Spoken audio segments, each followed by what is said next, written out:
श्रोते हो नमस्कार. आकाशवाणीच्या वृत्तविशेष कार्यक्रमात आपलं मनःपूर्वक स्वागत. वृत्तविशेषच्या आजच्या भागात आपण ऐकणार आहात रिझर्व्ह बँकेच्या नवीन पतधोरणाबाबत. आजच जाहीर झालेल्या पतधोरणामध्ये रिझर्व्ह बँकेनं रेपो रेटमध्ये 0.5% वाढ केली आहे. त्यामुळं रेपो रेट आता 5.4% इतका झाला आहे. गेल्या 3 महिन्याच्या कालावधीत चिंताजनक रूप धारण करीत असलेल्या महागाईला आळा घालण्यासाठी रिझर्व्ह बँकेनं दोनदा रेपो दरात मोठी वाढ केली होती. रोकड सुलभतेच्या परिस्थितीला पूरक ठरलेल्या परिस्थितीजन्य लवचिकतेच्या धोरणालाही मध्यवर्ती बँकेनं चालू वर्षात मुरड घातली आहे. जगभरातील मध्यवर्ती बँकांकडून महागाई नियंत्रणासाठी आक्रमकपणे केल्या जात असलेल्या व्याजदर वाढीमुळे भारतीय अर्थव्यवस्थेला ढासळत्या रुपयाच्या रूपात प्रतिकूलतेचा सामना करावा लागत आहे. या पार्श्वभूमीवर पतधोरण समितीकडून हा धोरण आढावा सादर करण्यात आला आहे. रिझर्व्ह बँकेकडून महागाई दराचे लक्ष्य निश्चित करण्यात येते. हा दर अर्थव्यवस्थेच्या वाढीच्या पूरक पातळीवर राखण्यासाठी पतधोरण समिती व्याजदर निश्चित करत असते. रिझर्व्ह बँकेच्या धोरणात सातत्य राहावे म्हणून मध्यवर्ती बँकेनं 29 सप्टेंबर 2016 पासून पतधोरण समितीची स्थापना केली आहे. या समितीमध्ये एकूण 6 सदस्यांची निवड करण्यात येते. समितीवर 3 सदस्य सरकारचे आणि 3 सदस्य रिझर्व्ह बँकेचे असतात. 6 सदस्यांमध्ये रिझर्व्ह बँकेचे गव्हर्नर शक्तिकांत दास हे या समितीचे पदसिद्ध अध्यक्ष आहेत. त्याचबरोबर रिझर्व्ह बँकेचे डेप्युटी गव्हर्नर चलनविषयक धोरणाचे प्रभारी पदसिद्ध सदस्य असतात. चलन आणि पत किंवा कर्ज याचा योग्य समन्वय साधून आर्थिक विकासाला चालना देण्याचं काम रिझर्व्ह बँक या समितीद्वारे करते. सध्या शक्तिकांत दास यांच्याशिवाय मायकेल पात्रा, राजीव रंजन, आशिमा गोयल, शशांक भिडे आणि जयंत वर्मा हे या समितीचे सदस्य आहेत.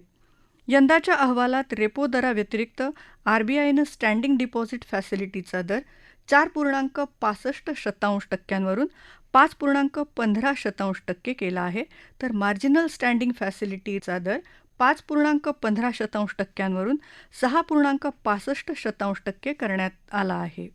रेपो दरातील या वाढीमुळे सर्वसामान्यांचा कर्जाचा हप्ता वाढू शकेल. गृहकर्जासोबतच वाहन कर्ज आणि वैयक्तिक कर्जाचा हप्तासुद्धा वाढू शकेल. आजच्या पतधोरणावर अधिक चर्चा करताना अर्थतज्ज्ञ उदय तारदाळकर म्हणाले, रिझर्व्ह बँकेने आज आपलं पतधोरण जाहीर करताना 50 पैशांनी व्याजदर वाढवले, जे अपेक्षित होतं. आणि आता बँक रेट जो आहे तो ₹5.40 इतका झाला आहे.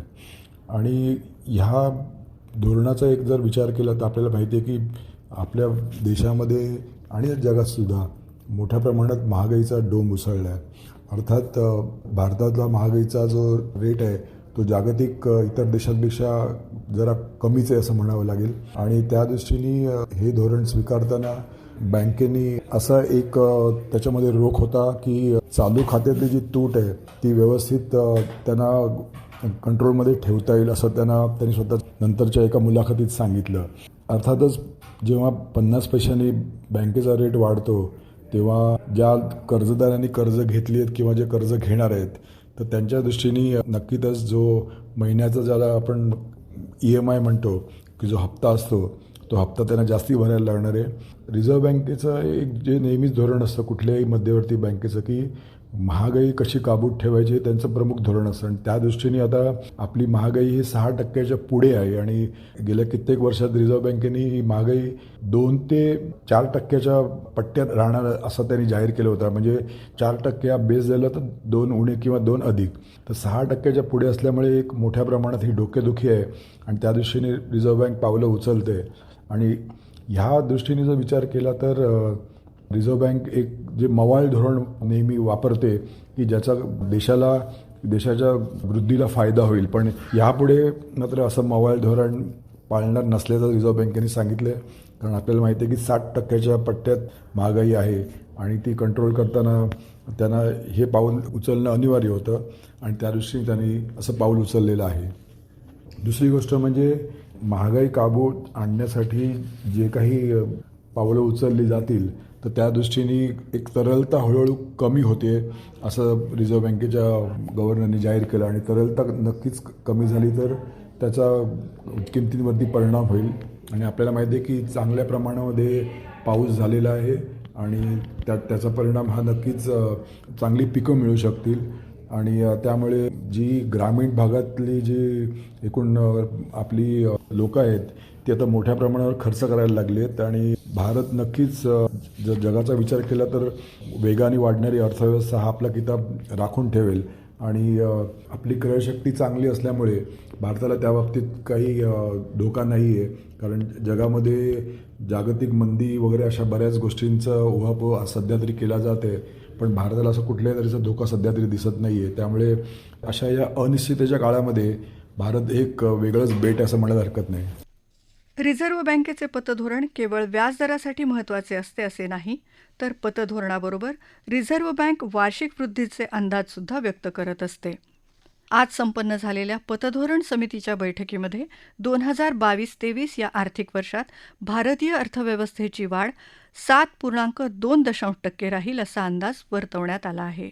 पुढील आर्थिक वर्षात म्हणजेच 2023-24 मध्ये प्रत्यक्ष स्थूल उत्पादन वाढीचा दर 6.7% असेल असा अंदाज वर्तवण्यात आला आहे. इतर घटकांवर भाष्य करताना भारतीय अर्थव्यवस्था महागाईशी झुंज देत असून गेल्या काही महिन्यांमध्ये भारतातून $1,330 कोटी इतके भांडवल बाहेर गेले असल्याचेही आरबीआयचे गव्हर्नर शक्तिकांत दास यांनी सांगितले. परंतु भारतीय अर्थव्यवस्थेत पुरेसे भांडवल खेळते असून जागतिक अर्थव्यवस्थेतील धक्क्यांना पचवू शकेल एवढे परकीय चलनही भारताकडे असल्याचे दास म्हणाले. भारतीय रुपयाच्या घसरणीमागील मुख्य कारण म्हणजे अमेरिकन डॉलरची सतत मजबूती आहे. मात्र इतर जागतिक चलनाच्या तुलनेत रुपयाचे अवमूल्यन तुलनेने कमी आहे. आरबीआयच्या धोरणामुळे रुपयाच्या घसरणीला लगाम बसला आहे. भारताकडे 4थ्या क्रमांकाचे परकीय चलन साठा आहे आणि पहिल्या तिमाहीत देशात $136 कोटी थेट परकीय गुंतवणूक झाली आहे. याकडे रिझर्व्ह बँकेचे गव्हर्नर शक्तिकांत दास यांनी लक्ष वेधले.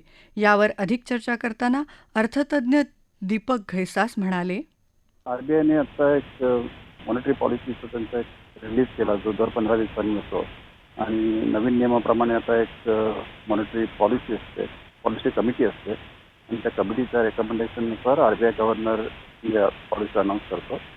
यावेळेचं वैशिष्ट्य म्हणजे रेपो रेट 0.5 आणि 50 बेसिस पॉईंटने वाढवला. म्हणजे आधी जो 4.9 होता तो आता 5.4 झाला आणि 5.4 झालेला असल्यामुळे आता मार्केटमध्ये लोन्स महाग होणार आहेत. आणखी याचं कारण मुख्य म्हणजे महागाईचा दर हा आता जेवढा टॉलरेबल लिमिट्स होता त्याच्या पुढे जातोय अशी एक आरबीआयला शंका आहे आणि मार्केटमध्ये लिक्विडिटी पण खूप झाली आहे.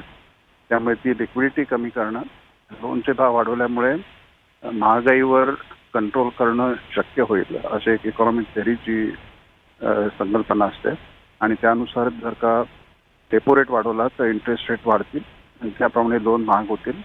याचा परिणाम साधारणपणे जनसामान्यांवर एक तर लोन्स म्हणजे कार लोन्स असतील की हाऊसिंग लोन्स असतील तर त्याचे रेट वाढण्याची शक्यता आहे. पण त्याचबरोबर इन्व्हेस्ट केलेले पैसे, bank deposits, saving bank account याच्यावर इंटरेस्ट वाढण्याची शक्यता निर्माण झालेली आहे. त्यामुळे तो एक थोडासा दिलासा सर्वसामान्य जनतेला मिळेल.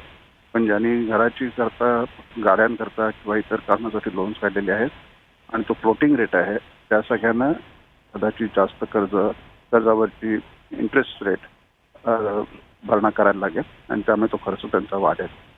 आता ही मेजर्स साधारणपणे आरबीआयचे जे आडाखे असतात की इकॉनॉमी पुढे कशी जाईल त्यानुसार ठरवण्यात आलेले असतात. तर आता लिक्विडिटी मार्केटमध्ये खूप असली तरी सुद्धा ते त्याचा उठाव तेवढासा होत नव्हता अशी एक शंका इंडस्ट्रीमध्ये आहे आणि त्यामुळे इंटरेस्ट रेट जर का वाढले तर cost of manufacturing, cost of doing business ही पण वाढण्याची शक्यता आहे.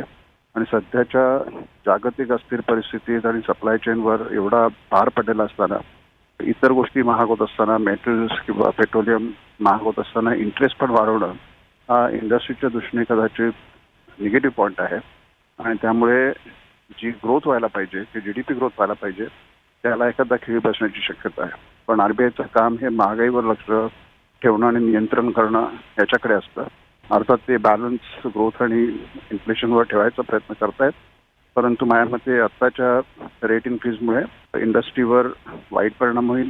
ज्यांनी कर्ज काढले आहेत त्यांच्यावर अधिक भार पडेल, पण सामान्य जनतेला एस्पेशली रिटायर्ड लोकांना एखादा इंटरेस्ट रेट वाढण्याची शक्यता आहे. त्यामुळे त्यांचा इन्कम वाढण्याची शक्यता आहे. दर 15 दिवसांनी होणारी ही रिव्हिजन बहुतेक वेळा स्टॅटिस्ट को ठेवते, म्हणजे आहे तसंच ठेवते. पण यावेळेला मात्र आरबीआयने एक वेगळा पवित्रा घेऊन 50 बेसिस पॉईंटने रेपो रेट वाढवल्यामुळे त्याचा परिणाम इकॉनॉमीवर लॉंग रेंजमध्ये व्हायची शक्यता आहे, असा एक माझा अंदाज आहे.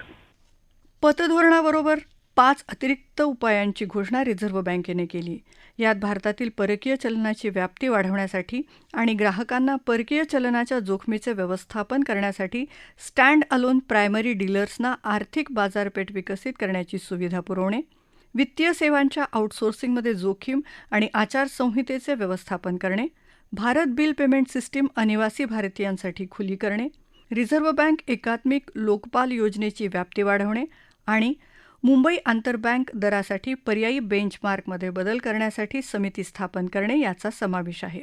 भारत बिल पेमेंट सिस्टीम ही 2 देशांदरम्यान बिल पेमेंट करण्यासाठी सक्षम केल्यामुळे अनिवासी भारतीयांना त्यांच्या कुटुंबाच्या वतीने शिक्षण आणि विविध सेवांची बिले भरता येतील.